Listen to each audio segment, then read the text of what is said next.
Okay, now it makes sense. Probably need one more coffee. Maybe.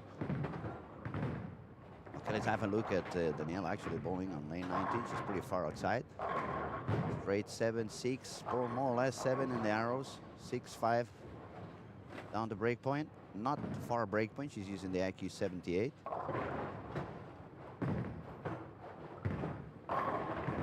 So is doing Oliver on lane 18. Yeah, we got a really great messenger. I love that ball, to be honest.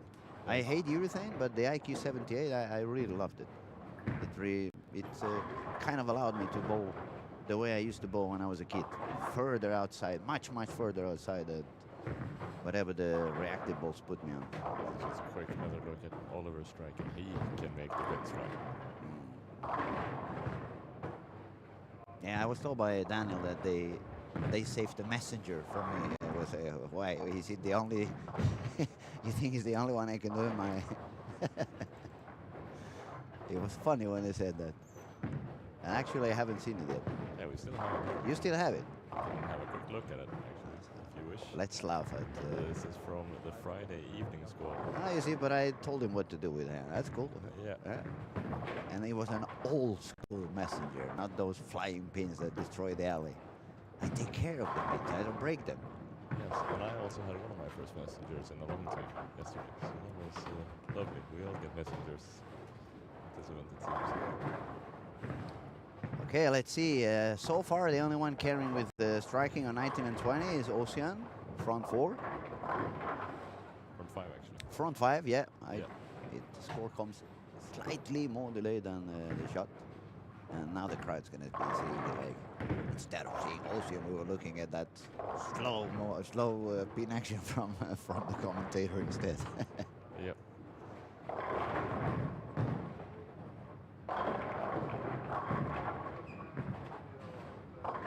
As if you saw that on 17, Jakub actually picked up the, what was that, the 3-7, I think? 3-6-7. Not bad. And another strike for Robin. He's back after that. Was it a 10 pin, I think, in the 4th frame? I think so. So Daniel standing. Yeah, as we said. More or less around 6 on the arrows, sending it a little bit outside to 5 down the break point. Bowling a little bit on the edge of the pattern. It's not like it's that tricky when you miss outside like it was last year. I mean, if you miss out, it's not coming back, and unless you are close to the gutter and you put it in the gutter. But we're not seeing that many balls in the corner as we saw last year. Remember, there was so many balls going into the 6 and the 10 pin. Yes. As a strike shot. Yeah, one more for Ocean. Obviously, we do see a lot of shots like this, the head pin, but they at least have a chance of coming back, all of them. Looks like there is a lot of room on the outside, or when you miss outside, I should say.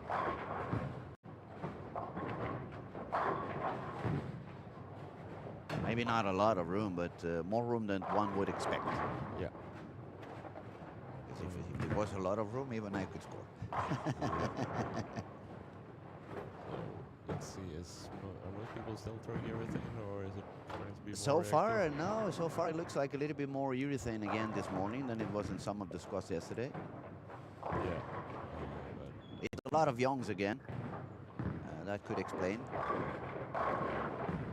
Yeah. As we saw yesterday, there were a lot of players that started with urethane and then went to reactive after a game or two. So some of the highest scores have been thrown with all urethane. So To be honest, I don't think you actually need urethane at all on this pattern. Has enough room. It has enough hold inside. As long as you pick up a ball that it's easy to control with some surface on, and you roll it forward, and even if you have a lot of revolutions, you can even go for a pin down ball with a weaker pin buffer, and just use that for a couple of games. And as soon as you start moving in and you start to see that the ball reads a little bit too early and it's giving you some weak pin action, then you just switch to the next ball and to the next ball and to the next ball. But I understand because it's what it is. Especially the young ones here in Europe, they are so used to just scratch the urethane ball and go for power shots that they don't really have that good control to start on fresh with a reactive. Or they could actually, in that situation, I'm telling you, with a pin down and some surface on, but it's not in their brain. It's not something they are used to do. Also, if that was the case, if everybody would start with some dull reactive instead, the lane would get even easier. It would open up even quicker. It would generate even more room, and then we would see the scores going 100 pins higher than it is now. Which is also why I think that the scores are high now, but when the pros get here, or more of the pros get here, it's going to be even higher. It could be, because I see most of them being more than able to bowl the reactive. So instead of going urethane, they're probably going to throw some concept style of ball, tour dynamics back in the day. You know, low differential, easy to control, so it doesn't flare much. It doesn't do any crazy reactions. It gives you control, but even more pin action than a urethane.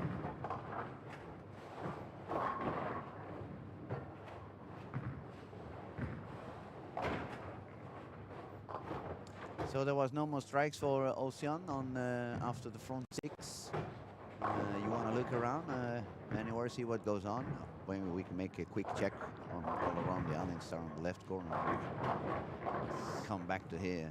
We can actually pair by pair. There are a few strikes on 1 and 2, so let's actually head over there.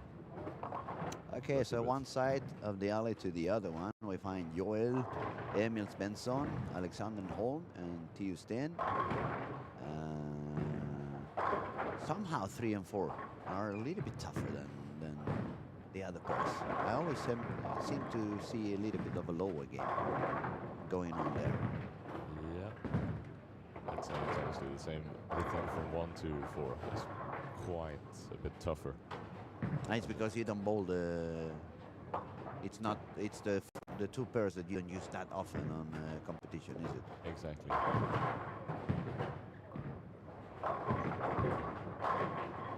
Svensson strikes.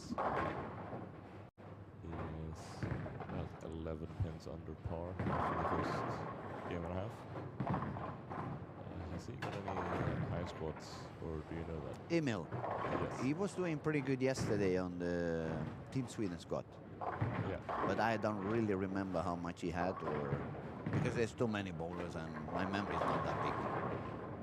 Even when it's a few amount of bowlers, I don't remember, so now it's way too many.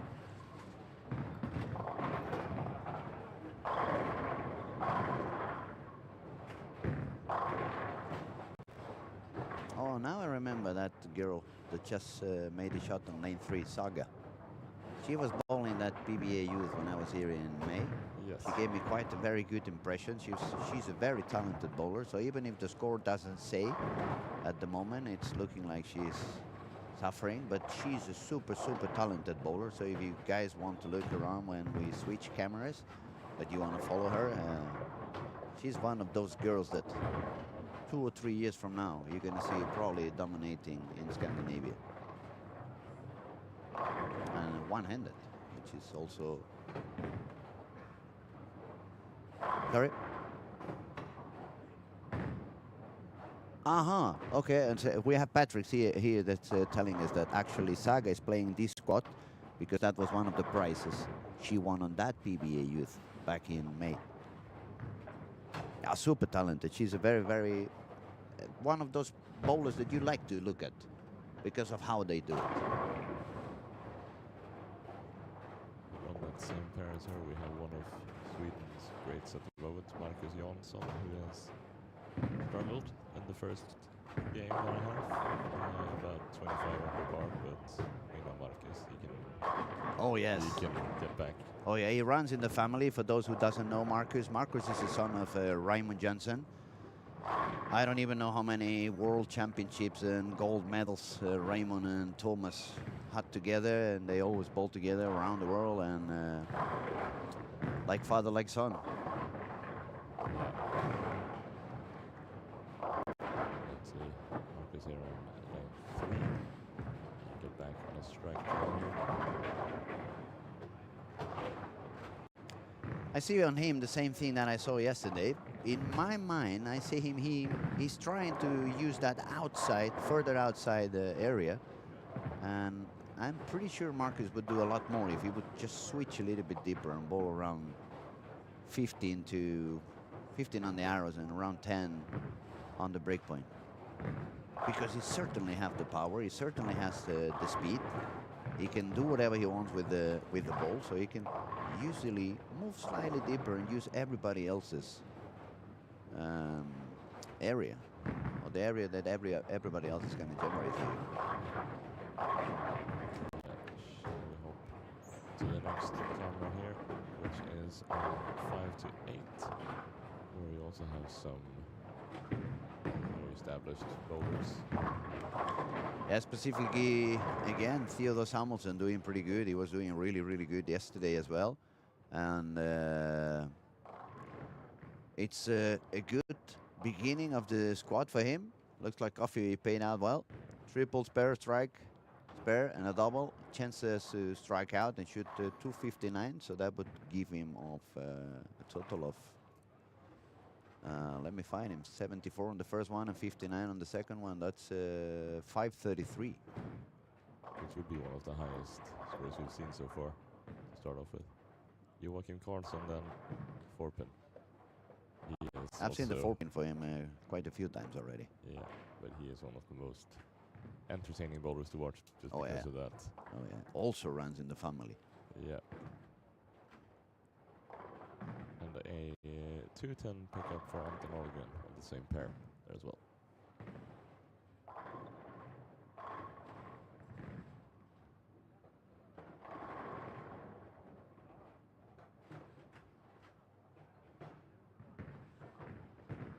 Is better for Joachim. He does what we're all supposed to do. We don't do it that often. The sparing thing. Talk for you, not for me. That's the only thing I still can do. Sparing. All right, let's have a look at Theodore. Now he's going to take a shot on lane 6. Theodore, who made the show here 2 years ago, finished second to another lefty who you might have heard of, Jesper Svensson. Oh, what a strike. That we have to see the replay. Yes. How did that go in the pocket? It was so deep at the end. Yeah. It almost looked like a Brooklyn. I know it's not, but because of the pins falling, but that was so high in the head pin. Yeah, and you could see it on his body language, right, right when he released that. He did not like it, but it held quite nicely, and he got away with it. And that, as a bowler, those moments are when you just say thank you very much and move on to the next one. Absolutely. Anton seems to be a little bit more lost on this pair than he was at the beginning. Oh, yeah, and that was pretty deep inside. He was on 12 more or less on the arrows, while before it was standing more about 9 on the arrows. So probably missed a lot inside. You're working missing the head pin after a 4-pin on the last shot. But seeing the body language of both of them, just one right after the other one, it looks like that pair, at least for the right-handers. It's already a little bit tough. Yeah, it looks like the transition has been a little bit weird on lane 5 and 6. Obviously, we would have to go back to the warm-up and see who was bowling on 5 and 6, what kind of warm-up they were doing, to understand why the traffic has become a little bit difficult to understand and difficult to fight for the bowlers on 5 and 6. And the only one who's doing good is Theodore. He's a lefty. Yeah. Well, So let's see what Theodore can do on frame 10. And in the meantime, while we focus on that, I'll let you know that Ocean on 19 and 20 ended up with a 267. Danielle, she shot 234. And Robbie Nilamar is on his way for a 210, 211 more or less. Solid in the pocket, a little bit deep in the pocket for Theodore there, so it was a 6-pin. but still it's going to be a good game for him. 238 with a spare and a strike. Yes. And that's going to put him with 112 over after 2, which is a very good score. And so we have a look at how the Iceman is doing, because he's come off to a bad start, but then really found the line in this game on 9 and 10 here.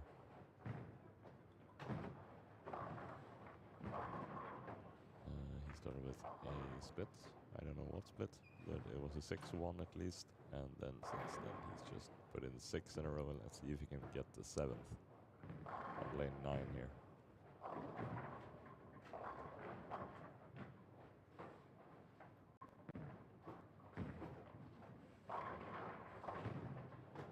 $12 to 5. Oh, stone 7. It's the commentator's curse right there. Yep. I'm afraid. Yep. Sorry, Jesper.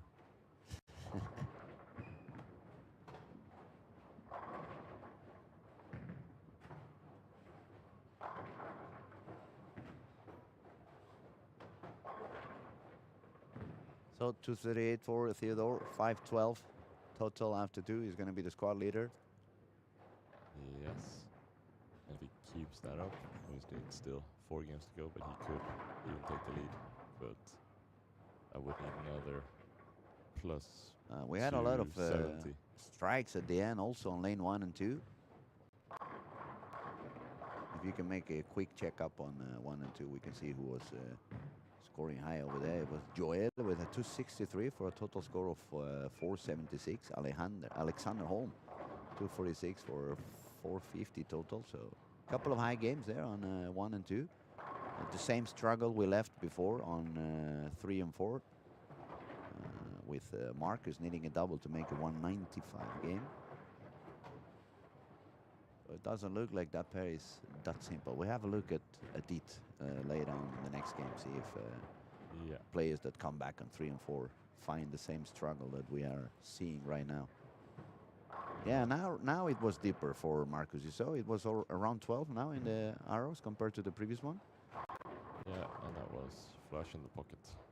And that's what I was telling you, like 5 frames before, when I said I think he's a little bit too far outside. Now it looked a lot better. That's more the line he should be using. Yes. So let's see the husband of Daniel, eh?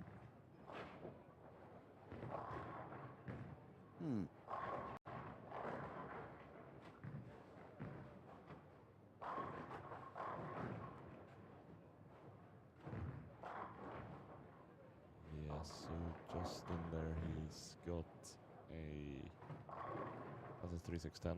3610, yeah. Yeah, and with a spare and a double, he can be just around par as we finish game 2, which is definitely still in contention. You know, you can always have a great run of games as long as you give yourself the chance.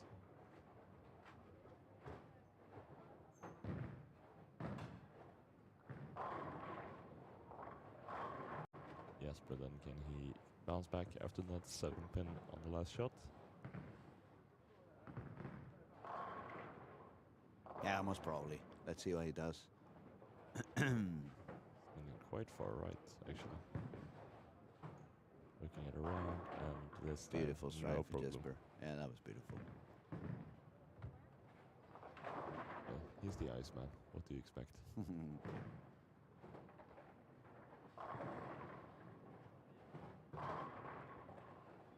Nice hand also for Carl Eklund, 17 and 18. 235. So it's going all the way up to 50 over.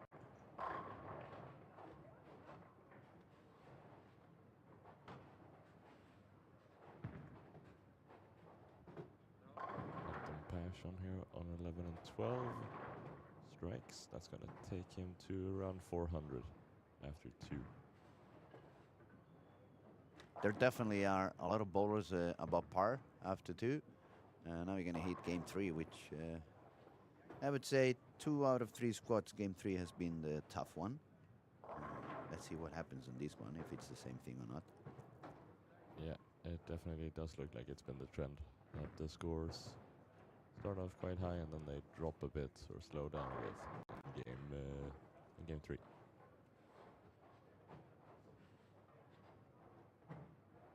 Anton for the double. Nope.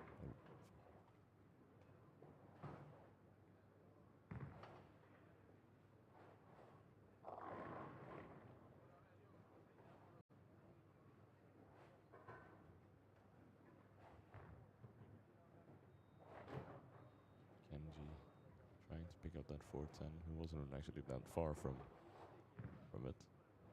Just about missed before.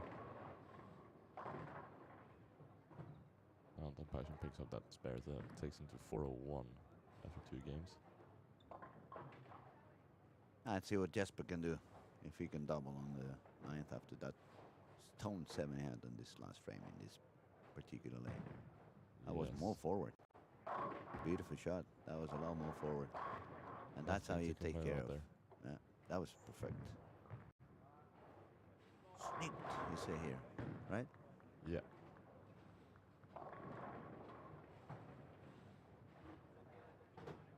So 2 strikes more for Jesper Svensson. It's going to put him on 479.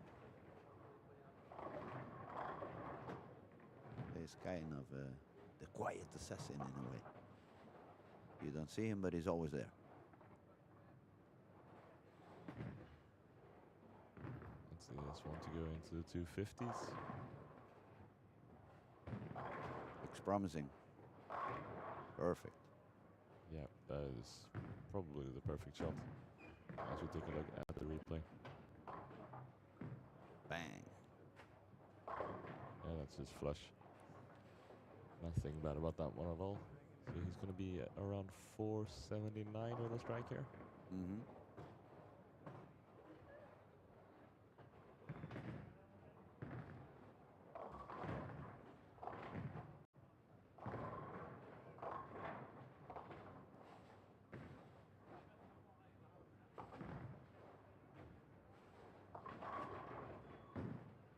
Change of ball.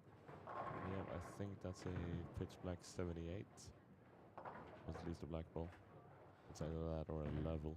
No, it was the pitch black. Yeah. I remember the other day I was wondering as well, and then I asked him just to make sure, and it's the new pitch black 78. Yeah, so that wraps up game 2.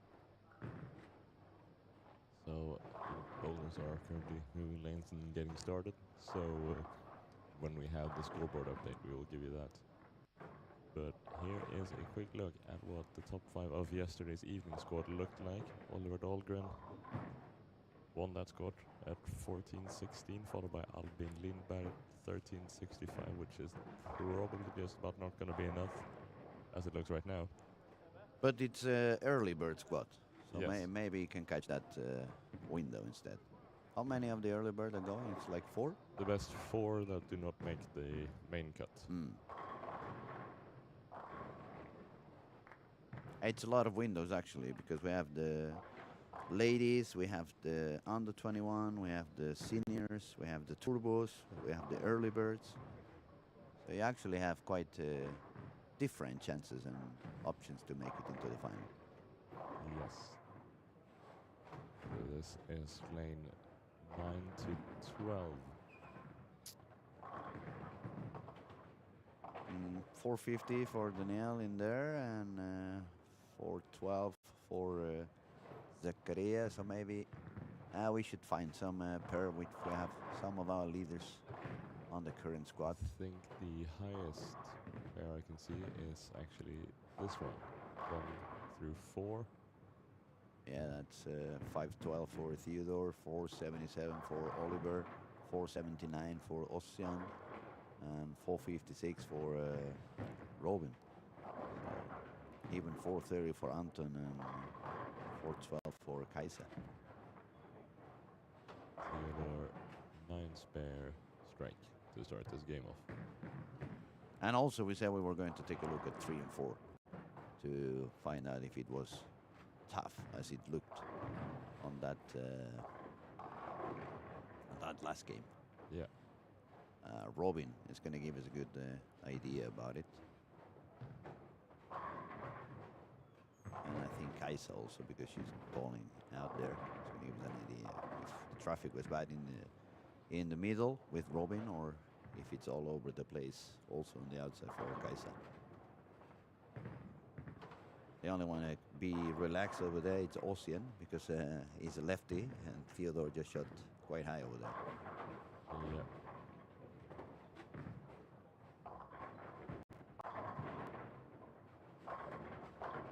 Strike, no, spare strike to start off with there. That was a great shot from Ossian.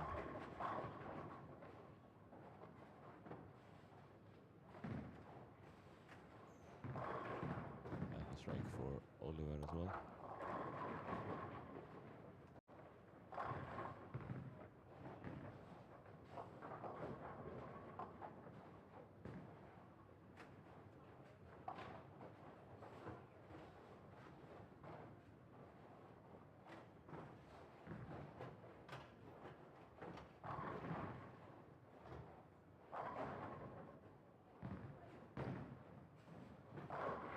So we got the scores updated. After 2 games, top 10, it's on 43 over. And players are ranking like that. Theodore Samuelsson, first place, 512 with games of 274 and 238. Number 2 is Ossian with 479, 212, 267. Tied up is Jesper Svensson, 223, 256, also 479. Then we find Oliver Dahlgren, 477. Number 5 is Joel, 476. Number 6 is Robin Illamar, 456. Number 7, Danielle from the Czech Republic, 454. Alexander Holm, 451. Carl Eklund, 450. And then number 10, Anton Algren with 433. Quite a high pace again. Yes, it would seem so. And top 2 is actually lefties. No, excuse me, top 3 is actually lefties on this squad, I just realized. Theodore is a lefty, Ossian is a lefty, Jesper is a lefty. And maybe the next wide eye ball I'm going to have to use a left instead. Yes. Got a backup. I have to do a quick learning though.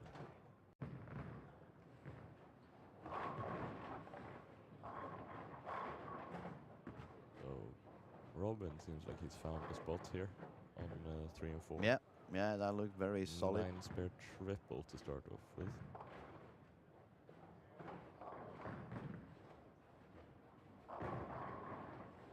Oh, there goes Theodore on lane 2 again. Let's see what he gets. Can he get the third one? Nice. Yeah, it was a wonderful release. As soon as he released the ball, you could see it was a very good shot. Yes.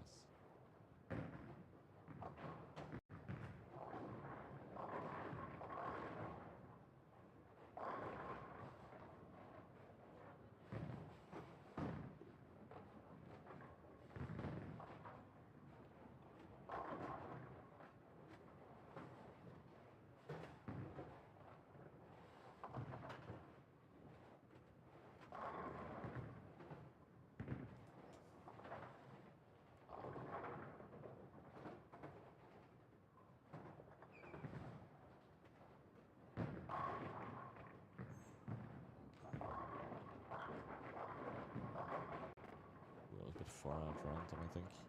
Yeah, that was a little bit outside. The ball spreading early, so never has enough angle on the back. That was a very weak 10.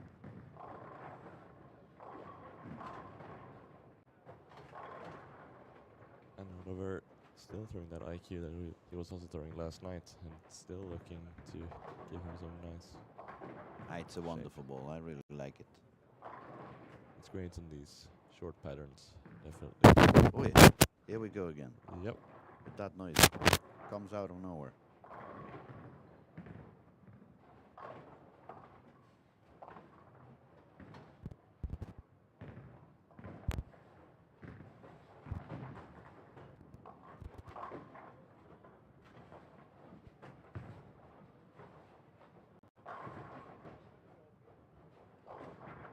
Little bit light shot here in the light to the pocket for Theodore on lane 1, but it's an easy spare.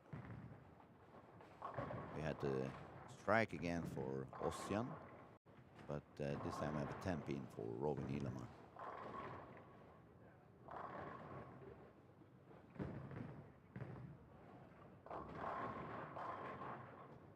I've seen just there to your right on lane 5, Jesper actually missed the head pin.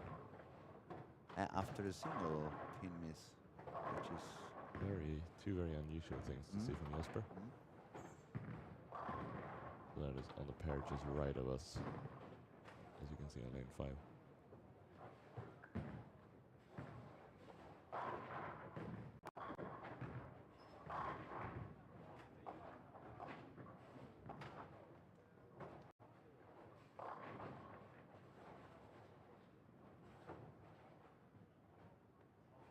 Oliver Dahlgren then, can he make it 4 in a row? that was a bit further. Oh yeah, that had a long way to go. That was quite far out to the right. What I like though is that he's not using that ball with, typical 120 grit on it. The ball looks quite lane shine. Yes. Almost had a long way to go there. Come back.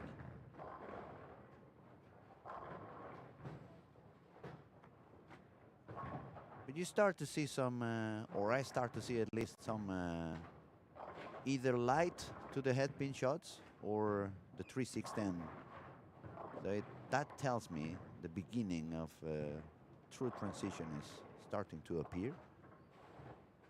So let's see how they measure it and how much they move. Now we had quite some squats. This is the 7th squat of the tournament, so now we all start to have a little bit more information on how quick or how slow the transition is for you, what kind of adjustments you want to do when it starts showing. But for me, that's a clear sign when yourself and the guys around you, they start, as soon as they miss that little bit, that it was coming back a game ago, but now it's not, and it's short to the head pin. And those little misses inside that no longer hold and just go too deep into the head pin, that's a clear sign that you need to start reshaping a little bit the way your ball reads the lane. Yes, we actually saw a very interesting strike here for Theodore. Actually left the 7-10 first and then just tripped both of them out. Also tells me the ball is starting to die a bit. Yeah, it was a bit weak at the back. That shows that transition also happens to lefties. But there are a lot of lefties on this event. Last year we did count them to see the percentage, remember? I think it'd be fun if we do it again this year, because it feels like there is even a little bit more lefties than usual.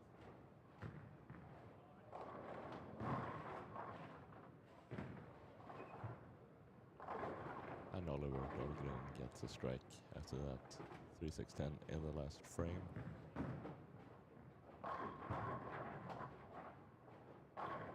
A double for Robin Ilhama.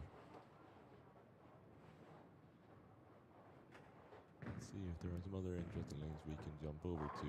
However, I see, well, 9 and 10 has come off to a great start for at least 3 of the bowlers, so let's have a quick look there. Both Colin Dahlgren and Joakim Karlsson have started off with 4 in a row.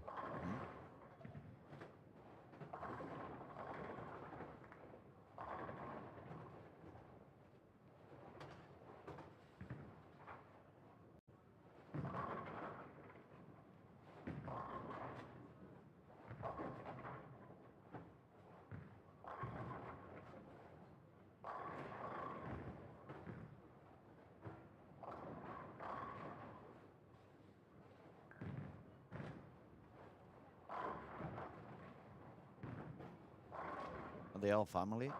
Is Dahlgren? I don't actually know. I would guess so. They all both are Pergamon also, or at least they have the Pergamon shirt. Yes, I think so, but actually don't know. Maybe they're cousins. Yeah. Ooh, Ooh, that is what you really call a stone solid 7. Do you have a replay on that? I don't think we got that, unfortunately, Oh. but that was a great shot. I just did not get the right delivery for It was so powerful that when the 2-pin did hit the 4-pin, he did it in a way the 4-pin flies above the 7, or kind of above and around the 7 instead of just taking it with it. That was super powerful strike, but not strike, but pocket shot for Joakim Karlsson. Yes. But he's got the speed, he's got the rep, so sometimes these things can happen. And as you very well said before, it's a commentary jinxing. You said, let's go to 9 and 10 because it's 2 guys with the front 4 and none of them stroke. Yeah, we got 2 9 misses and a 9 spare.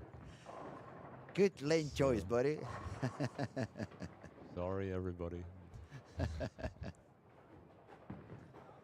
Someone else was watching this camera and not listening to the commentary is probably going to find out, like, yeah, I think the mainstream just switched to these same cameras. Oh, it is what it is. Let's see if they can bounce back now after we cursed them.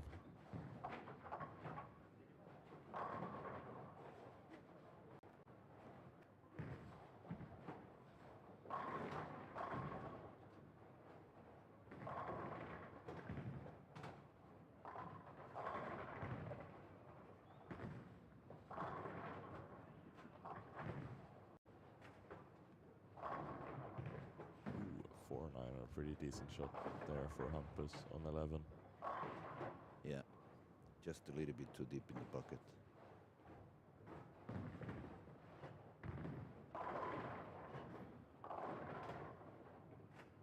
And the 4-9 is a bit of a rough noise because you know you're not far from striking, but it also costs you so incredibly much.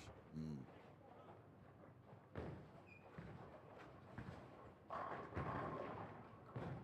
That's an interesting topic that we have actually never spoken about in the streaming yet. When you get one of those splits, like for example now he had the 4-9, just a second. When you get one of those splits, you come from a couple of strikes, and some people is like, oh, I'm gonna take one because then it's the double count, you know. Yeah. But for me, maybe it's because I'm actually quite accurate on sparing. But these doable spare shots, you have to go and make them. It's different if you have the 710, then it doesn't really make sense that you try to throw it 40 miles an hour, because even if you could make it 100 miles an hour, it depends on how the ball and the pin bounces in the back. So it can jump back into the pin desk. But more or less what I'm trying to say is, to spare the 710 you need to be lucky no matter how hard you throw it. Yes. But instead, some of these other splits like a 210, 2-4-10, I don't know, 4-7-10, even if it looks very complicated, it's doable if you really put the ball on the right spot. Yeah. So unless it's a very low scoring pace event where every single pin makes a super big difference, I don't care if I have a couple of strikes before a split. I try to spare that, no matter. Even knowing I could be a 7-1 and lose a couple of pins, but the chances to take it, it's not that low as to not try to. Nope. Something like a 210 is something that the pros probably pick up 1 out of 3, 4, maybe. I think so. When I was playing up there for Karma in the north of Sweden, they had obviously lane talk in the bowling alley, and most of the bowling alleys with bowled the Swedish league, they had it. And when I looked at my stats, actually, that's the sad part, that I had a higher rate conversion on the 210 than the 310. 210 I had nearly 37%, 38%, which is quite high, I admit, but I leave it so many times I get used to spare it. But on the 210 it was actually lower, it was like 33 or 35. I chopped the tree so many times. But yeah, doable. So is there anyone else that's doing some strikes? We have some strikes on 13 and 14 actually for Carl. Now that I mentioned, he had the 10 pin, obviously, even before we could get in there to see the action. Yes. But he's not doing bad either. He had 50 over after 2, and now it's a double spare and a triple. So slow but steady, in a way. And these guys, when they are like 220, 220, 220, they can make it to 70 like out of nowhere at any time. Yeah. And that is Carl, it's Jesper, it's Robin, this kind of bowlers. That when they find it, they strike until the day is over. Exactly. Well, I must say, even for being game 3, the scores are pretty high still. I don't see too many really suffering that much. Even Jesper found his way to strike on the last couple of shots after a couple of open frames. Emil Svensson, we were talking about, also on that pair with Jesper, was doing quite okay. On 1 and 2, when we started this game 2, they started striking again, and it's going to be quite some high scores on those left corners. So if you want to, we can go back for a moment to 1 and 2, because they're about to finish their game, and we can see exactly. Yes, let's head over there and have a quick look. So Theodor Samuelsson is going to make it 248. That's going to put him on 760 after 3, which is pretty high. 245 for Jacob, but stays 46 under. Ossian, a couple of doubles for 210 and 620, not the highest. But Robin. Yes, Ossian 690. Oh, sorry, I was looking at Kaiser's score. You're right. 692, 213. But Robin is on his way for a possible 269 if he strikes out. Yeah, striking out would take him to 725. Oh, that was very deep inside. Oh, but it holds. It holds. What the heck was that? And thanks to Yopa grips, we can have another look at that one. Look at how deep the ball is in the arrows. It's like on 16 over there. My goodness. You could tell on how Robin's big reaction. was the room there. Yeah, you can tell on Robin's reaction the second he said he did not think that one was going to have a chance. My God, that was a big room for him. Yeah. You can't give this ball such big room. It's going to destroy you. And Oliver on lane 1. I was about to say he can strike out for 712, but now he's going to shoot 690 with his spare. 692. 691. That's pretty steady also. 701, I think. Let's have a look at Robin. Yes, 701 with the spare. See how different that the next shot is. Yeah. That's like 14 instead. And now it's perfect. Yeah. 720 for Robin Ilomar.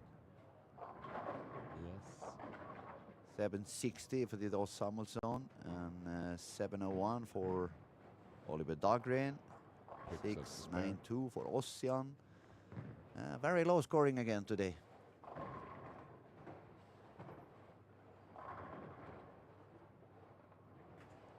Let's see if Robin is going to try something different in his last shot, or just do it as he always does.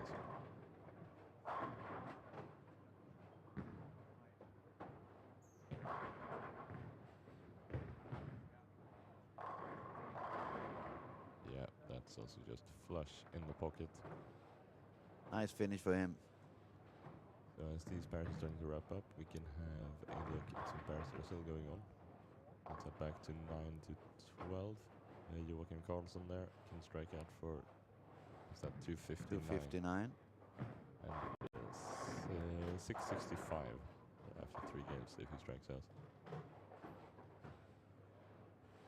Maybe we can back to 5 and 6 also. There was some striking over there by Joel and Emil Svensson. Yes. Actually, Joel ended up with 224, so he's 100 over after 3. He's also going to be up there in the top 5, more or less, of the squad. Emil Svensson, he wasn't doing that good on the first 2 games, but this one he has a chance to recover some and go all the way up to 259. Yeah, and he did. I think he actually got a messenger on that first shot. And Jesper could still strike out for 224 and safe 700 if he strikes out Jesper. Yeah. Or 703.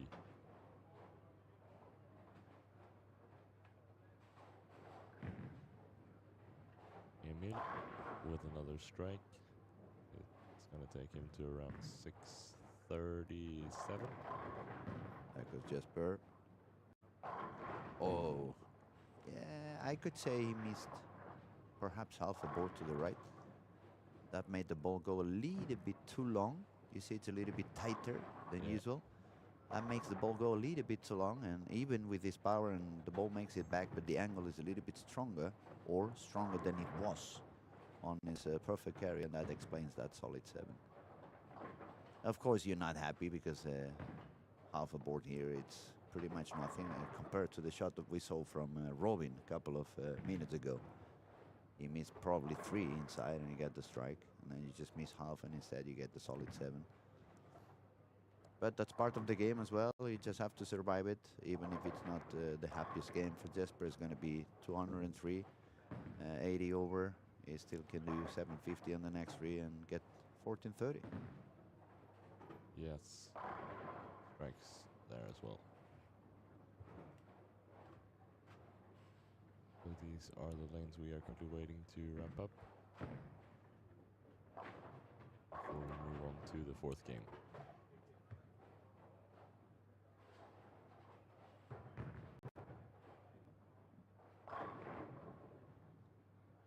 Great shot by Colin, just about left the 7 pin there.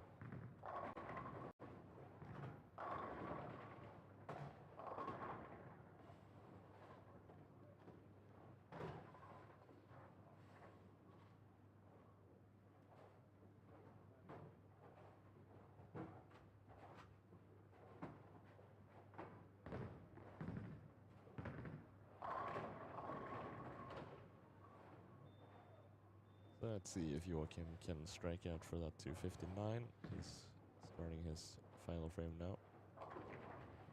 Working on a double.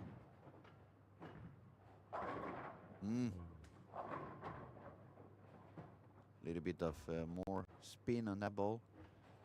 Yeah. Gave it more angle at the end. Too deep in the pocket. It was almost close to 4-9, so he's probably going to take that spare and just go for the next game. Yeah, and you can tell on him that he knew right away that that one was probably not going to strike.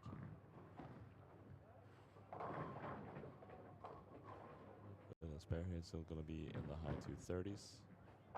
Mix it up, as you would expect.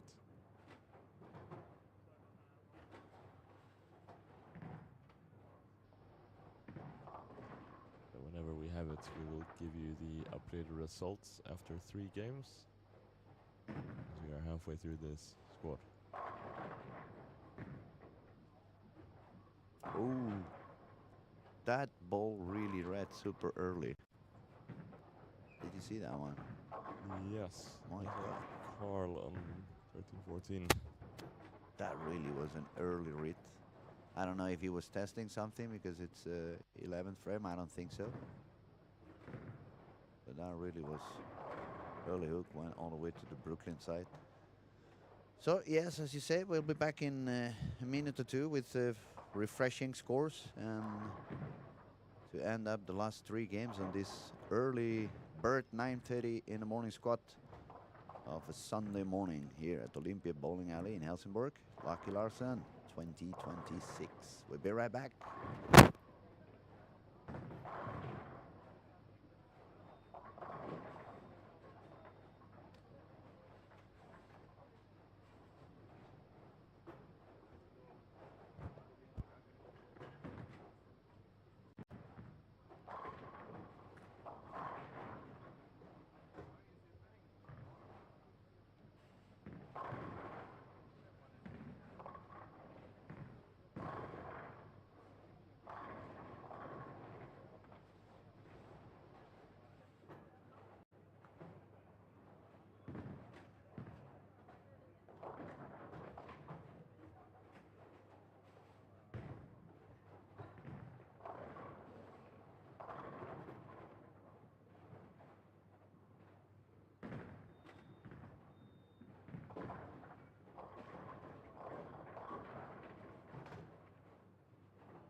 right, back into the action.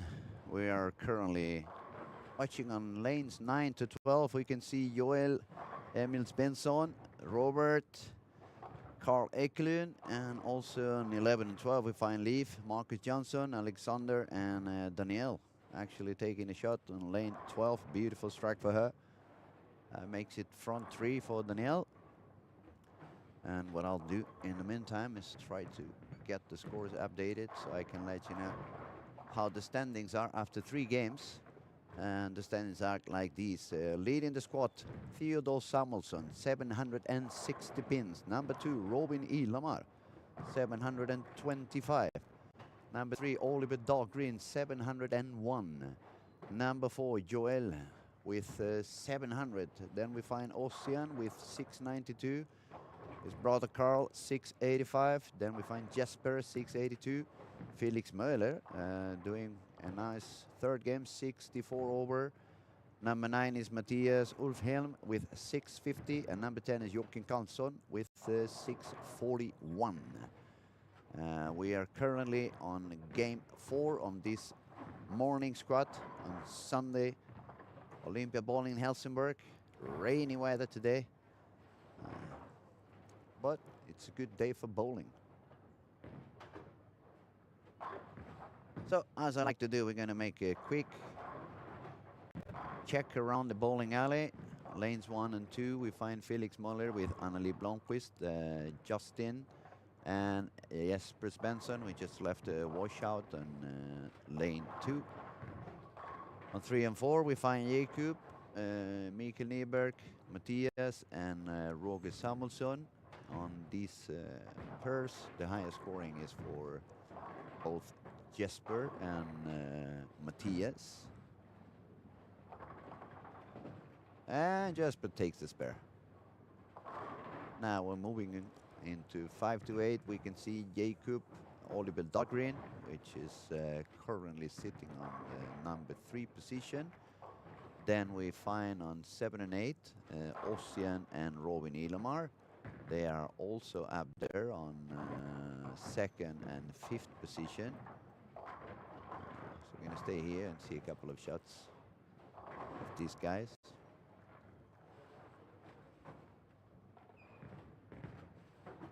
There goes Robin. A little bit further to the right than he was on the previous pair. That was somewhere around 14 in the arrows. A beautiful strike for him.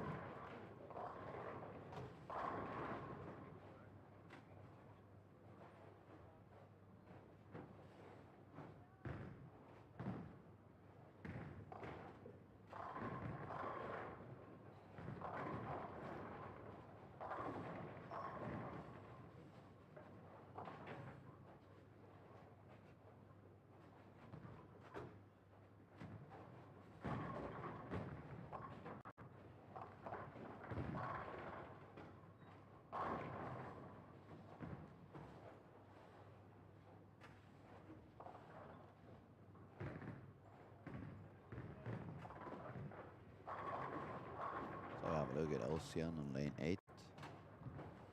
Also moving a little bit deeper than he was before. That was a little bit weak on the back. He just got the very late 7 pin. You can start to see already how the urethane is becoming a little bit weaker as the bowlers move deeper and deeper. And then it's only the most powerful ones that still can manage to carry the corner pins. But most probably we will soon start to see some small changes and small, perhaps, ball change for some of the bowlers. So we're going to move into the next camera, see what goes on over there. Spare double for Joel, spare double for Emil, which is actually taking the shot on lane 10. That was pretty deep inside. Probably missed a couple of boards in, or at least one. Very deep in the pocket, late 9. But turkey for Emil. That's keeping his score pace increasing and increasing.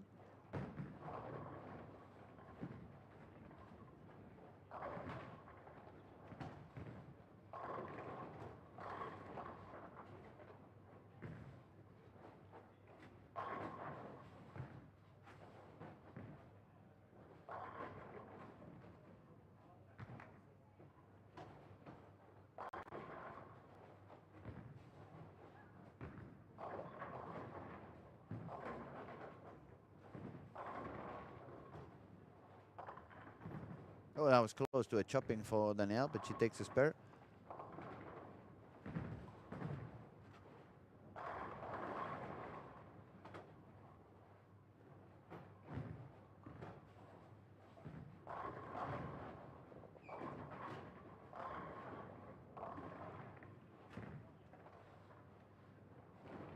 So let's see what Emil can do on lane 9. Looking for his 4th in a row. Yeah, that was a very nice shot. Beautiful release. Much better than the previous one. Nice strike for him. Let's move to the next camera and see who's bowling over here. We find Isak Joachim Karlsson, Alexander Holm and Theo Steen. And on 15 and 16 we have Zacharias with Tor Inge, Thomas Jensen and Saga Johansson.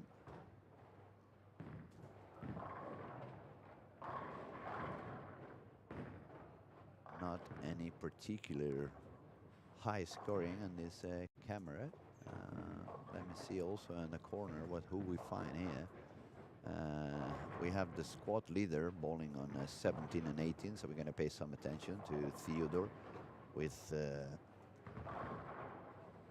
front 5 and strikes per triple for Anton Algren. We find some striking also for Johannes Tigerstrand in lane 19 and 4 in a row for Kaiser Samuelsson on lane 20.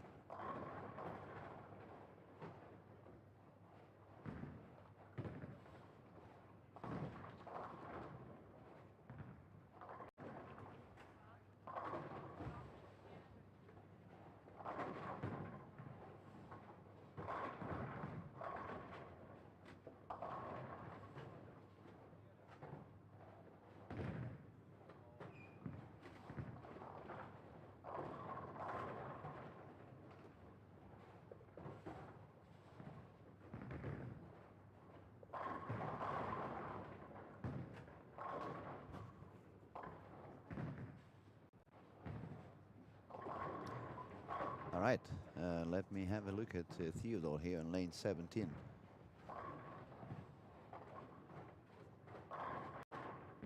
Tone 7 for him. Beautiful shot though, very, very steady. He's 160 pins over already on after 3. Front 5, super solid shot on the 6th frame, so he's looking very, very consistent, and I wouldn't be surprised if he goes beyond the 1450s today. 2.5 games to go for him, and he's on a very high striking pace. So Theodor Samuelsson really showing up for this event one more time.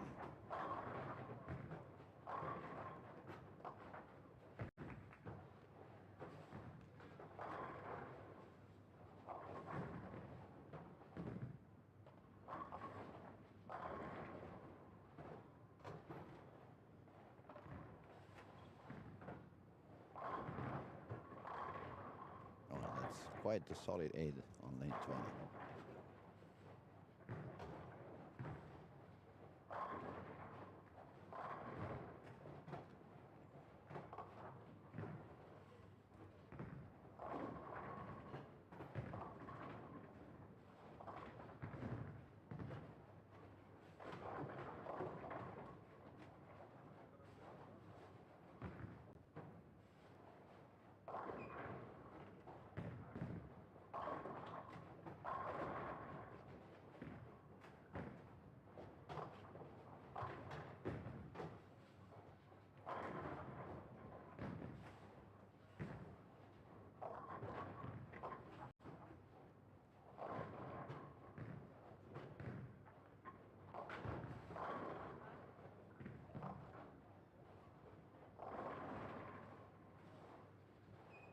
A bit light in the pocket for Theodore, but an easy spare again for him. Let's have a quick look around again. There we go, one lane to another. Back into the left corner on the bowling alley, lanes 1 to 4. Do we have any of our leaders in here? We actually have Jesper Svensson, who was sitting with 82 over. Double spare, double open frame strike. He's not giving up, but he's not really finding his real high game yet. Bowling on 3 and 4, we find another of the guys that was quite okay. We find Matthias Ulfhelm. He was 50 over, started with front 6. So that's already putting him on a pace of 98 over. With a few more strikes, he would go already for 100 and something over, and it give him a chance to keep going on the last 2 games.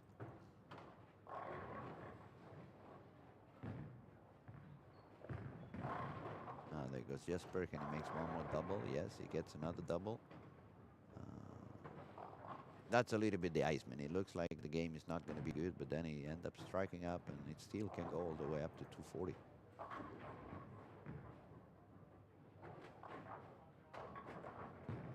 Moving on into 7 and 8. 999 spare, 999 miss. Strike for Robin, Elamar, and Ocean also finding a little bit of a trouble now to make the ball work the way he wants. Was very light in the pocket. He had an open frame on the previous shot, so he's gonna stay with a spare on the 210s. And that's gonna drop him down a little bit because the scoring pace is not dropping down. As soon as you make the 10, you drop a few spots. But it is what it is.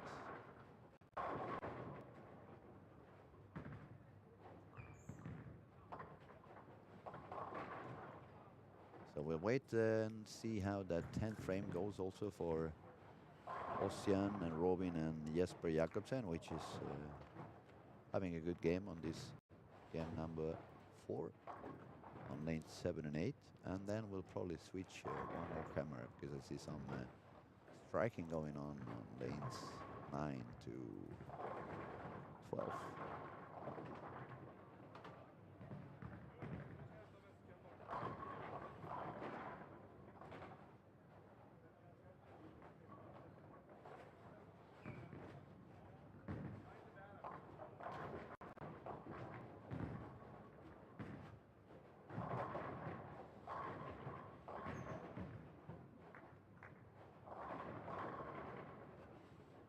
Let's see Robin on lane 8.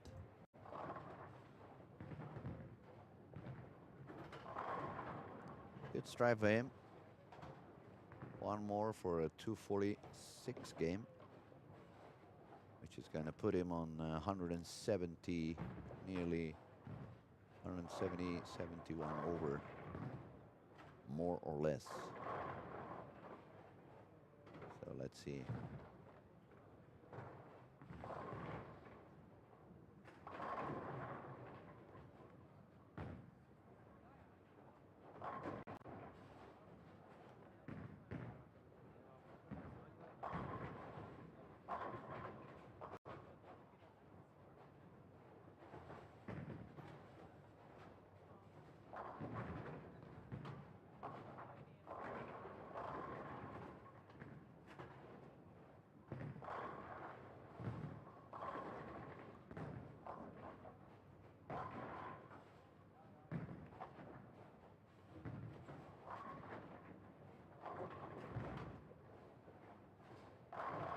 One more for Robin Ilomar, so it's going to be a 240 something, and as we said before, is going to sit up with 170 over, which is very high scoring pace. Moving on to 9 to 12, we see a lot of striking by Emil Svensson. Spare and 7 in a row. Can it be the 8? Yes. Spare and 8 in a row. We see some striking also for Robert Stolkrona and Carl Eklund. Let's see what Carl is doing with a backup spare shot.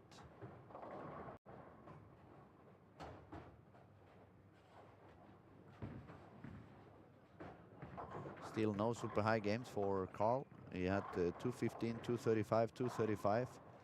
And if he strikes out on the 10, it's going to be a 244. So it's consistent.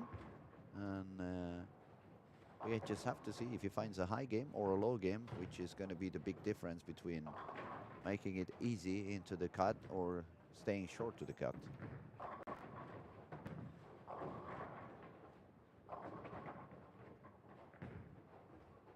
Couple of splits for Marcus Johnson also.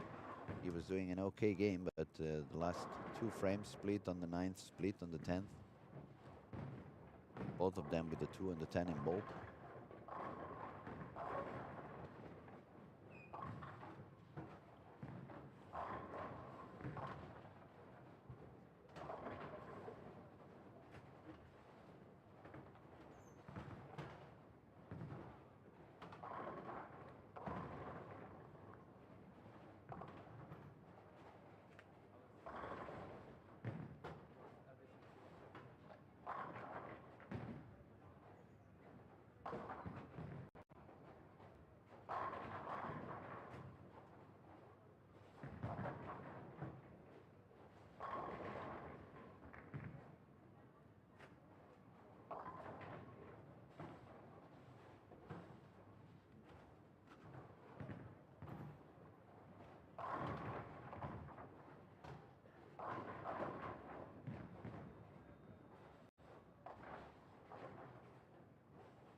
So 1 strike again for Carl.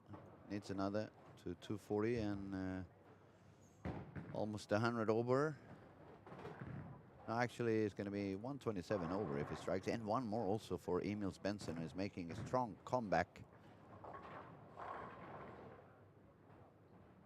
He still was not even on the top 10 before this game, but it's on his way for a 290.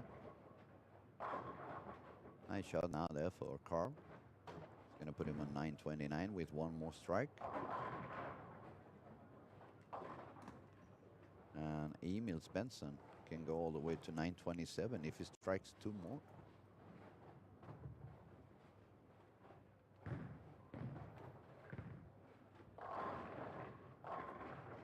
Ooh, a little bit deeper on the line, I must say. The ball was a little bit tighter on the break point.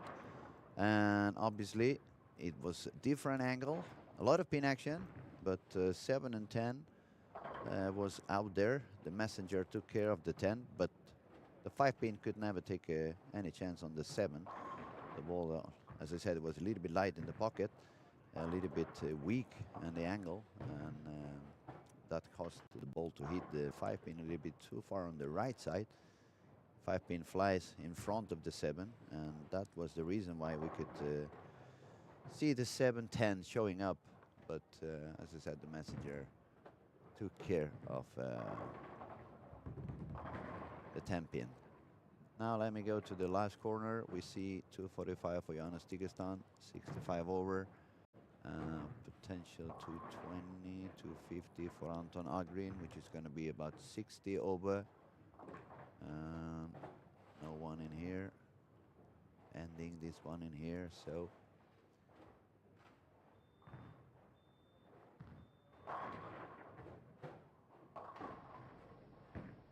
Yep, we'll refresh the score in about a minute, and then we'll find out exactly where is everybody standing. It was a 279 game for Emil Svensson, so he went all the way up to 116 over, and a 244 for Carl Eklund that went all the way up to 129 over. I'll be back in a minute with scores refreshed after 4 games. We are entering the 5th game. That is also the turbo. First of the turbo games on each squad. It's a turbo game on game 5 and game 6. So we'll be right back.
Okay, I'm back.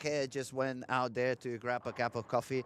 My apologies to the viewers. I forgot to go back to any real streaming camera. I just had the nonsense camera, but that I take full responsibility. It's not. It shouldn't happen again now with an extra cup of coffee.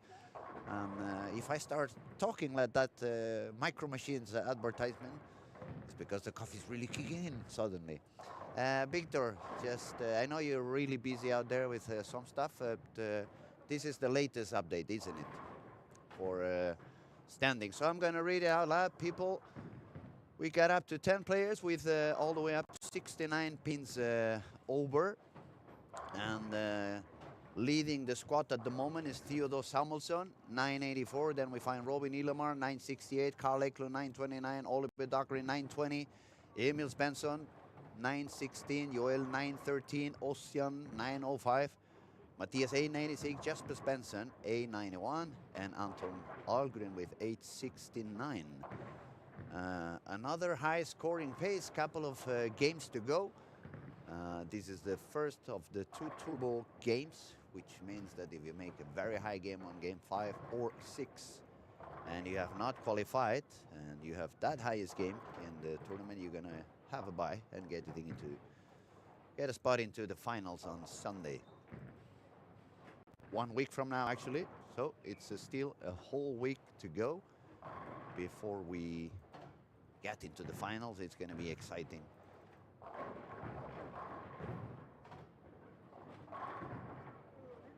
So here in 7 and 8 we have Mikkel Nyberg with front 4. We find Felix Miller with a spare and a triple. We find Carl Eklund with a spare and a double. Anneli Blomqvist is bowling there as well on 5 and 6. And Alexander Tykistan in 7. Just did a high game on the previous one. But the scoring is pretty high on this particular squad in the morning.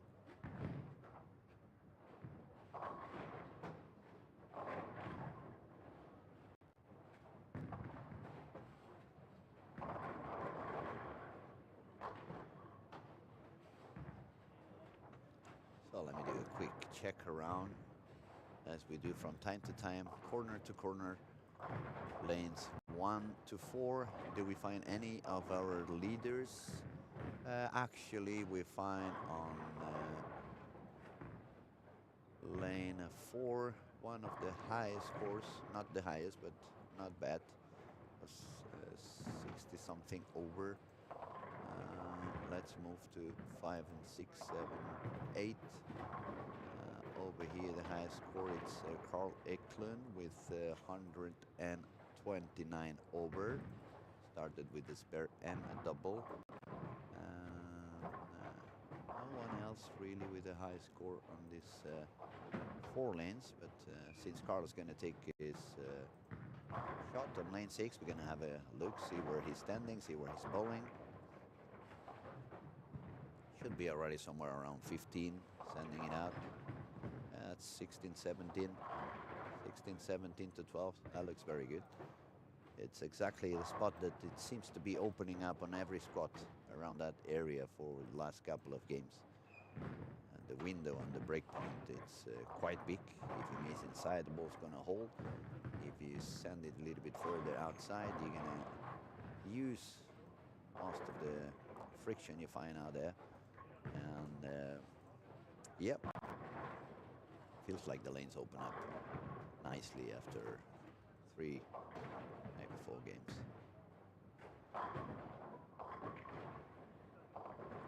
And that shot we saw on Felix on lane 6, that proves a little bit what I was saying before. That ball was probably being reactive. It was a little bit too far to the right. Breakpoint probably slipped away to somewhere around 5-4. Never had the chance to really come back strong enough in the pocket. That's why he had the 2-4-10. On the other hand, you see Carl in the left lane. That was I would say he missed a little bit inside. Probably that one board miss that we have from time to time that makes the breakpoint be a little bit deeper and a little bit further down. It gives you a little bit stronger angle than you are actually bowling, and that's why we saw that very late 10 pin falling for him on lane 5. Give me a second, I need to ask something to Victor.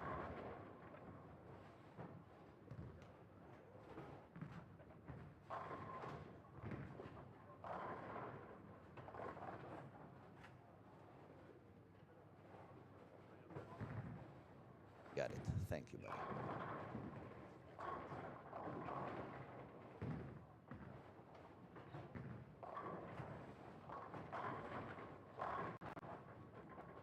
Okay, let's move to the next cameras for a while so we can follow the action around. We find on lane 12, Ocean and Robin Ilamar. None of them has a double on this pair. None of them has any high scoring on this particular game, but they were doing quite okay on overall. Ocean with 105 over, and Robin with 168 over. Robin now has an open frame on frame 2. Let's have a look where he's standing and if there is any particular reason why. Actually, he stroke every time on lane 12, so the tough one should be 11. We'll have to see. That's very similar to what he was doing on previous game.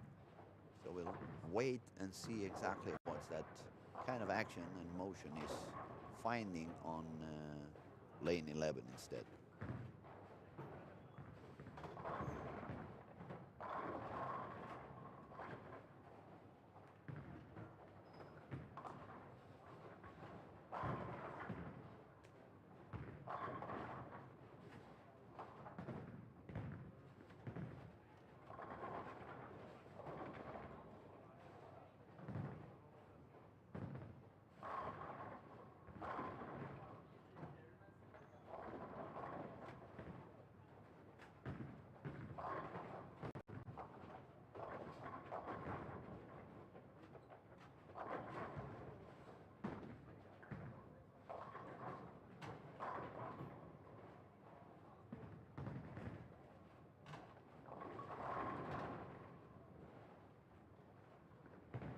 So let's have a look at Ocean on lane 11. Actually, it's fun to see that both of them made every single strike on lane 12, but they had not strike yet on lane 11. That's actually the first strike for Ocean on lane 11. He had a 9-spare, 9-spare, 9-spare on that lane.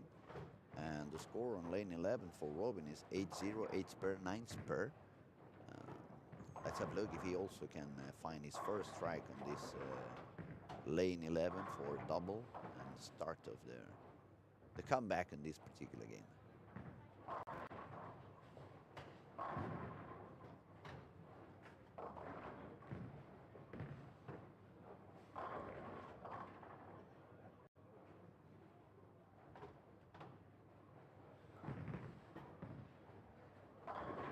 That was a little bit deeper than the previous shot. Felt like he missed a little bit inside. So no strike yet for Robin Ilamar in lane 11. Let's have a look into the next cameras. Oh, that's strange. 9 miss for Theodore Samuelsson on lane 13.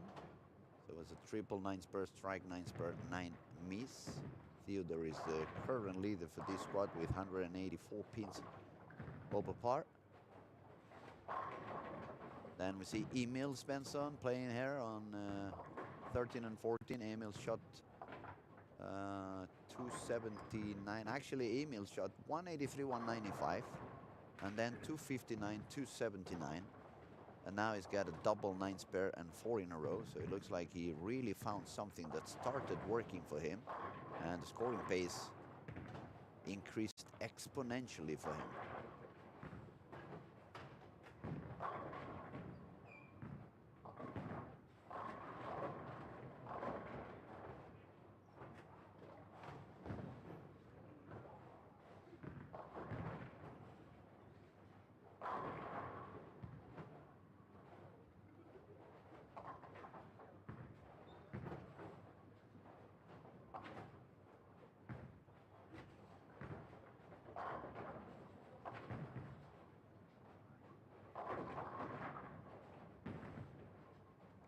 see Marcus Johnson is already bowling quite deep inside, standing in front of the ball return.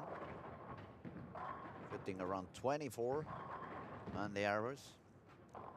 And that proves Marcus has not been bowling high, particularly in this event yet.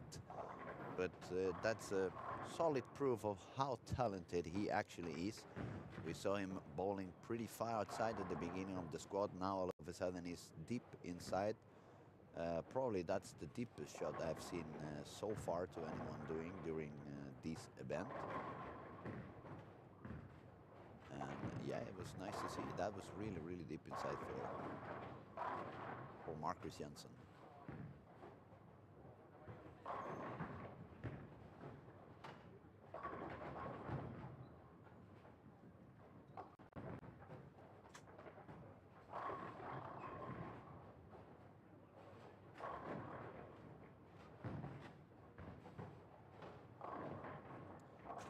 Let's go have a look at the Iceman down on the last 4 lanes. Double and 4 on 5. That's a very big split. One of those that becomes super expensive. And now we see the 7-10 for Joachim Carlsen also on lane 18. So another guy was doing all right with 96 over was Matthias Ulfhelm. Bowling on lane 19 and 20, but just one double, 1-9 miss. If he strikes out, it's going to be just 215, which is going to be a little bit short. It's going to put him on 110 over. That's going to force him to do a very high last game if he wants this squad to be working out for him. Let's change sides in the bowling alley. Let's see what goes on the other side. There's a lot of strike going on for Anton Persson, but he was a little bit low on the scoring pace. It could be a 278 game, but I'm not sure it's enough for the turbo. On game 5, I believe it was a 279, somewhere in there already from a guy not qualified. But every pin you take is good. Still could put him on 80 over with another game like this. 170 over, you never know. No, that was a little bit light, so he never stood a chance. 2 pin left for him. Moving on. 2, 5, 6, 7, 8. We find Carl Lakeland was sitting on 3rd position on the squad. As I said before, very, very steady. He's probably going to jump into the 2nd spot because Robin Ilomar was not doing a good game. Robin had no doubles yet, and Carl has a spare, a 6-bugger, and a spare. If he strikes out, it's going to make it 269, and that would be his highest game on this squad so far. Bowling deeper and deeper. It's getting deeper and deeper, yeah. But that's good, because then I can go out and tell him who was right. You bowling far outside, or me that I was telling you had to go a little bit deeper. And I can ask for, you could buy me a Coca-Cola now. So checking on scores, we see Alexander Tigestran, 236 for a total of 992. 220 something for Danielle. She just left the 10 pin. So she's going to be about 60 something over. On the girl category, we had a very high score, but only for 1 girl. So we will have to see. As soon as my friend and my buddy technician comes back around, I'll ask him if he gets the scores for the 2 top ladies at the moment, so I can see. Oh yeah, she missed the 10 pin, Danielle, over there. That's not good news. But let's see. As I said, we had a very high score yesterday for Sophie from Denmark. She shot 1370, which is a very, very high score already to start the week. Not sure it would be enough to qualify directly, but it could be enough, or tied to be enough as an early bird. If that was the case, that would give window for 2 more girls with well, the next 2 scores on the girls division, or women division. But the thing is, if it's not enough, and it's not enough for the early bird, that's probably going to be the highest score, or hard to beat that score for the women on that particular category. Thank you, buddy. Looking around, let's see what goes on. Back into this 5, 6, 7, 8. Let's see what Carl can do on that 10th frame. Is he gonna jump all the way up to spot number 2 in the squat? It was not a very high game for Theodore Samuelsson either. He's throwing on 14. I'll let you know if it doubles. No, solid. So a game of 207 for Theodore, and one more strike for Carl. Looking for the 260. And that was the game that he was looking for. Remember, I said a few minutes ago, I said Carl is bowling very steady, 220, 230, 230, 240. Whatever the next game, it's the high one or the low one. It's going to determine if he makes it into the final easy or if he's going to be short into the cut. But now it's looking like it's going to be a very good score for him. It's going to be near or very near to 200 over and 5. And since the last game is going to go back to where he started, maybe he should have quite a chance.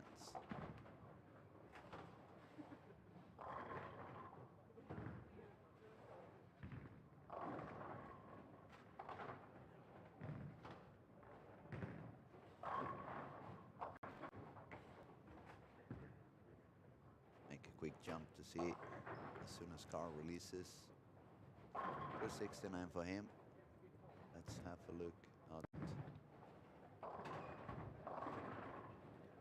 I chose the wrong camera here. Yeah, it was Jesper.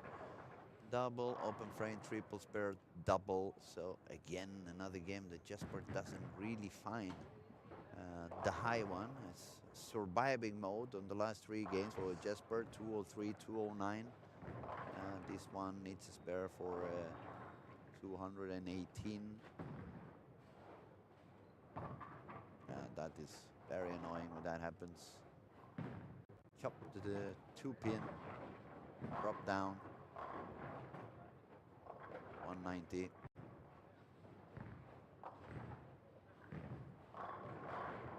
So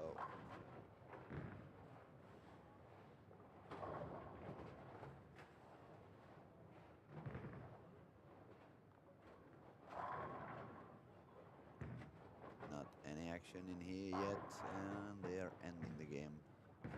This one.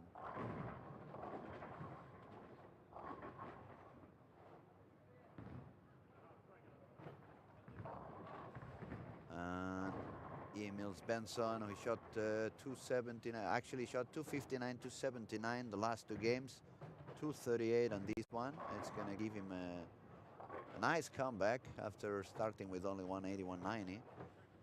154 over for Emil. He needs another high last game. Same thing we could say for Robin E. Lamar. Just took his first shot in lane 15. And the same thing we could say for Ossian in lane 15.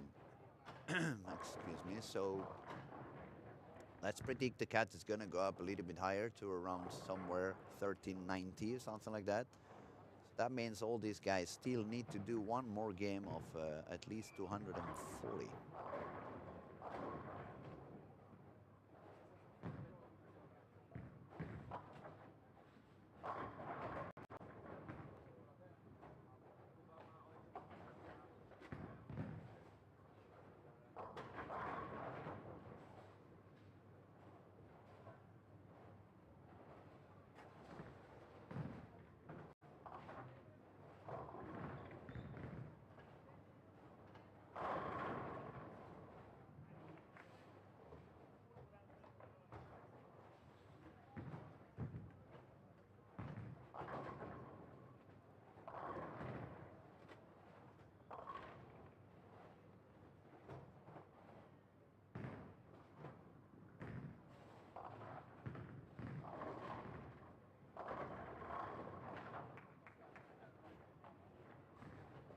There goes also on 16. Oi, oi, oi. Yeah, that was a bit deep inside. never really stood a chance. The ball head directly into the head pin. And that's a split. Actually, that's the last thing you want when you need a high game. You could also see in his body language, he was pretty upset with that shot and the outcome of that shot. And that is one of the moments we were talking with Victor half an hour ago. He has a strike, he has that need of scoring a high game. Probably in this particular case, do you go in and try to spare, or you go and take one? Hard to know. Hard to know. You maybe think like, okay, I take one because I'm very tight there into the cut and every single pin is going to matter. You could also think I really need to spare so I can save the need of having one extra strike. But it is what it is. So let me see if I can give you an update of the standings on this squad after 5 games. We have a new leader in town, actually. Carl Eklund, 11-98. Number 2 is Theodor Samuelsson, 11-91. Number 3, it's Emil Svensson, 11-54. Number 4, Robin Ilamar, 11-53. Then we find Ossian, 11-45. Joel, 11-40. Oliver Dahlgren, 11-36. That's another guy that we could say he has not found his high game. 240, 230, 220, 219, 216. 1100 for Matthias, 1095 for Jesper, and 1089 for Felix Müller. So it's a lot of people with potential scores to still make it on this squad, especially the guys on the top. But one game to go on this early morning squad, and we'll have to see at the very end how many of them accomplish this final standings of staying high enough.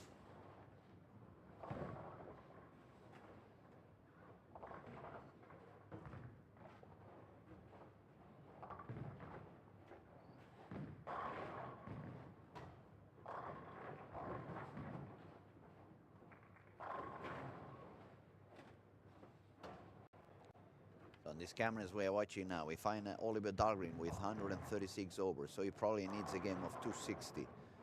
Ossian and Robin Ilamar, 153 and 145, so they both need at least a 240 game.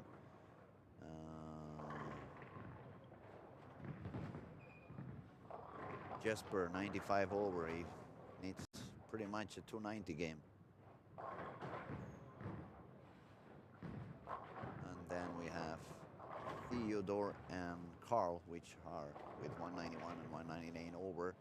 They don't need such a high game as the other ones, but yeah, they need, or they probably want to have as high as possible. Have a look at Jesper on lane 13. Perfect. No pins left on the pin desk.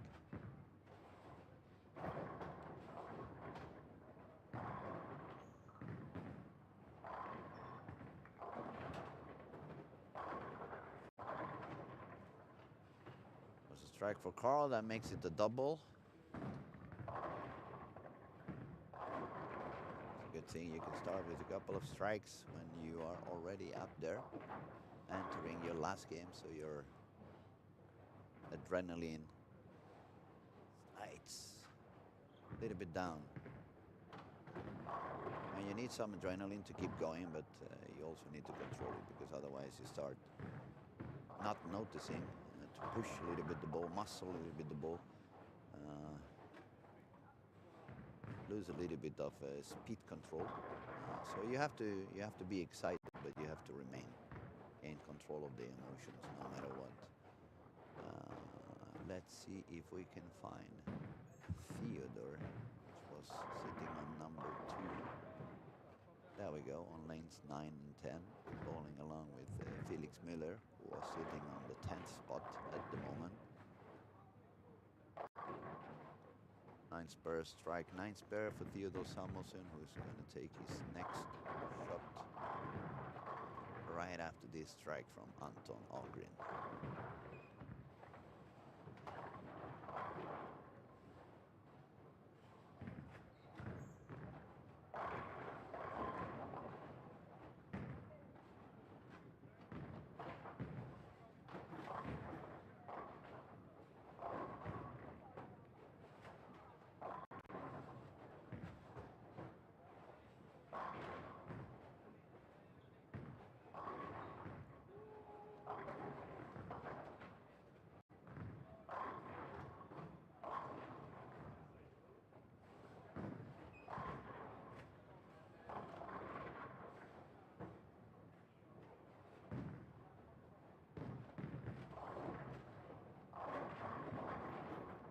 A little bit deeper than it was for Theodore, or not really, right? It looks like he missed inside instead. That's going to be an open frame for Theodore on frame number 4. Currently with 191 over. He definitely needs to increase a little bit his pace on this last game and try to shoot at least 220 so he can stay above the 1400s, or 210 so he can be on the 1400s, which actually should be enough to make it into the final. Let's switch back to 1 and 2 where we can find our current leader of the squad, Carl Eklund, 198 over, and started with the first 3. So 3 frames, 3 strikes, already on 215, 220 over for Carl in here. Let's see if we can see him throw the next shot to have a good idea where he's standing on this pair at the moment. First we're going to see Joachim Karlsson. Extremely talented and powerful bowler there with Joachim.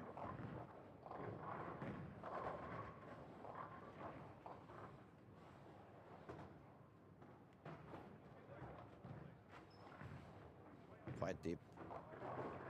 Yeah, too deep perhaps. The ball traveled all the way down in the oil, never got out into the friction, so it never hooked back. That's why it was so short in the pocket for Carl on this one. Not an easy spare. It could be one of those that you can chop. Let's see how he takes it. Quite forward roll, which is always good. But there you go. I told you, this chopping is... I've seen it so many times. And then you just miss 3 boards to either of the side and you end up sparing it. But it's one of those spares. All right, he needs to take this one away from his brain and focus on the next shots.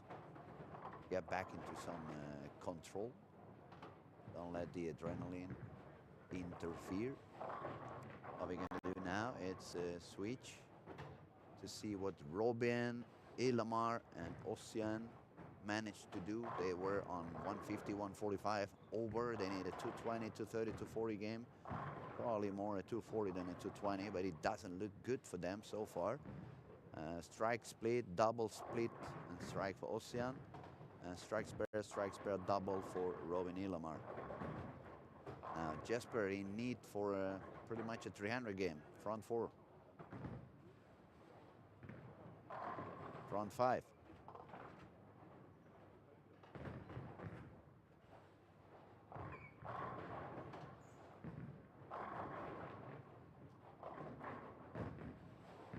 Oliver Dahlgren also was sitting with 136 over, so if he needs, or if he manages to do a very high game on this one, but it's a very flat 10 on him for there, still uses that IQ 78, which is a ball that I love, but there's always a certain point when you need to change ball.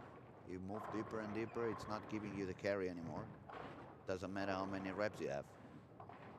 It's physics. The angle is not working. You can have 1 million reps. If the angle is bad, it's never going to carry.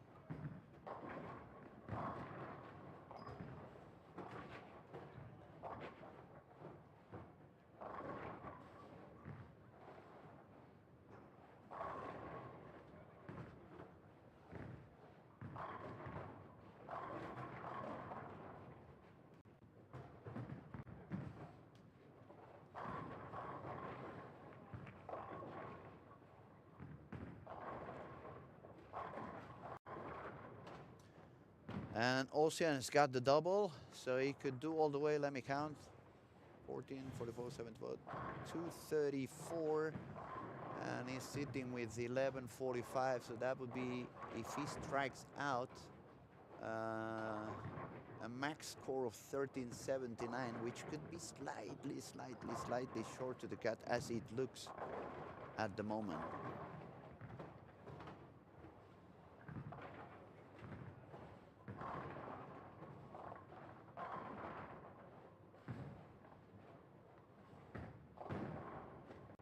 That goes Robin Ilmar.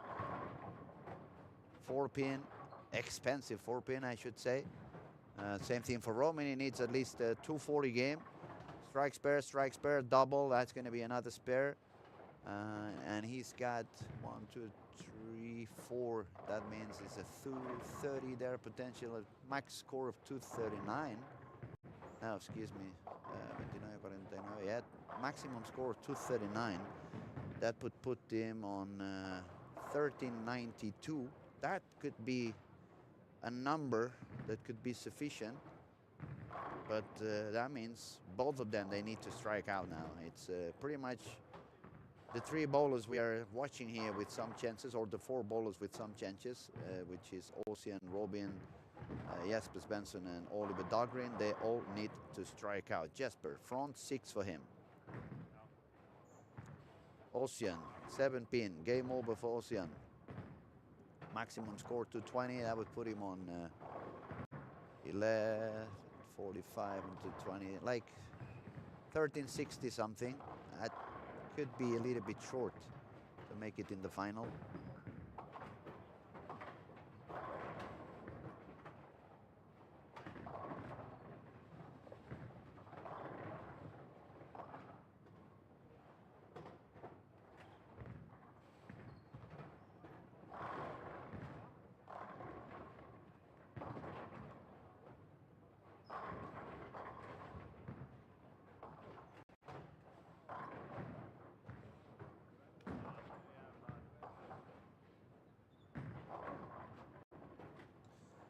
Let's have a look at what Robin can manage to do on this lane 16.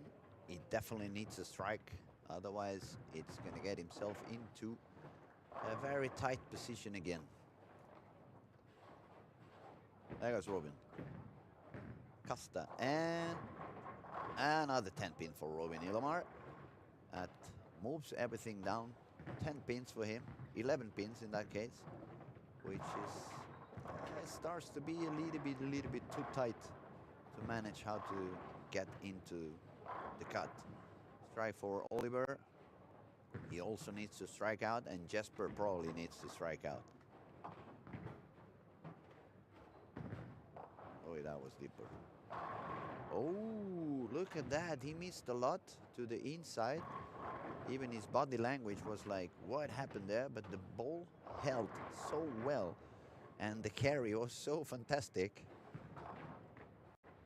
That is the kind of things that happen when you go for a very high game, or when you actually get a very high game. There is always, not always, but most of the times there is at least one shot that was not that good, but you end up getting it. On the other hand, that's what happens sometimes when you cannot really get those high games, that even when you make good shots, there's the slightest of the differences between them stop them from actually carrying. So there goes Robin on 9th frame. Gets the strike. Maximum score for Robin is 228. Maximum score for Ocean it's 213. That pretty much tells me it's not going to be enough to make it in the cut. So let's have a we'll keep on watching on Jesper while he has a chance, and I'll keep you updated on what goes on 1 and 2 with Carl. He has a triple and an open frame that we saw on frame 4, and then it's spare, strike, spare, strike. Now he's gonna take a shot on the lane where he hasn't strike on the last 2 shots. But first we're gonna have a look at Jesper here on lane 13.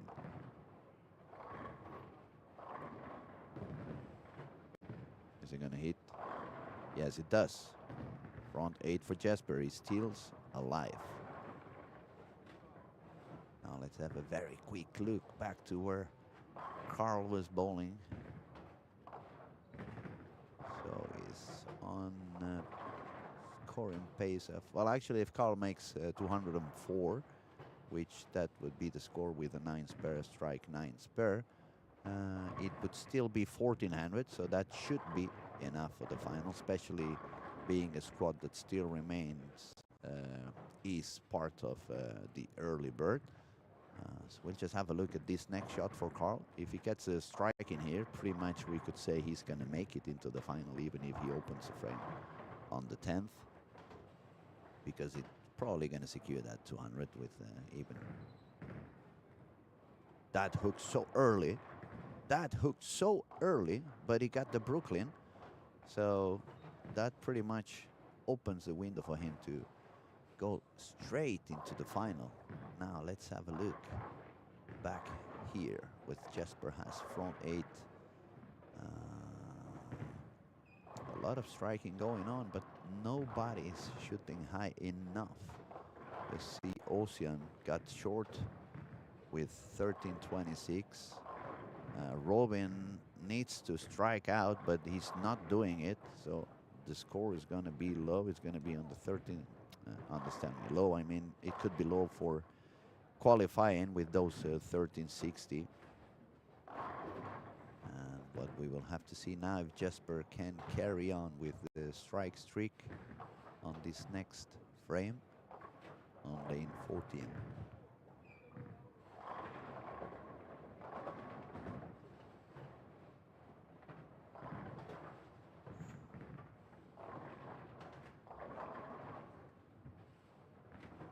That was Jesper.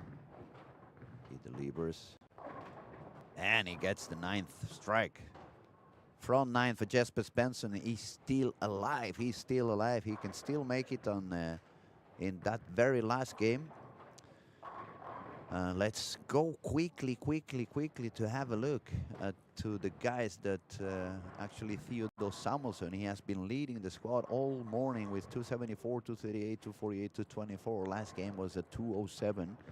And this game doesn't look much better for him. He needs to strike out for a total of 213.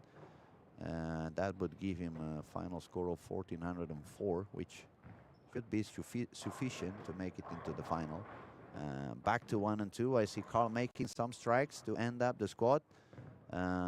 He got the strike on the 10th. I believe he just got the strike on the 11th. Yes, he did. So that's going to be 1430 something for Carl Eklund. He's going to be very pleased about that.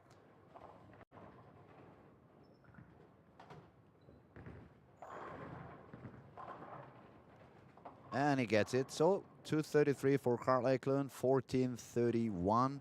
That's going to be enough for him to make it into the final. Roy Jovat, good job, buddy.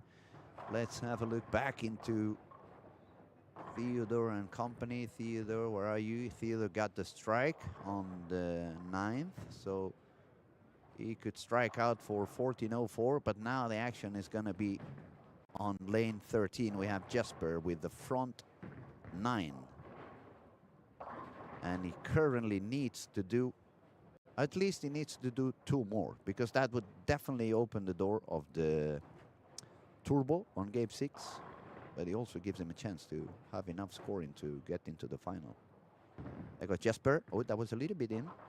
Yeah, that was a little bit in. I could see that was slightly inside his line. So that's going to be a 270 something, 278 with the spare and strike. Not enough for the turbo. And most probably not enough for getting into the final directly. Now, would it be enough for the early bird with 173 over? It could be. It could be.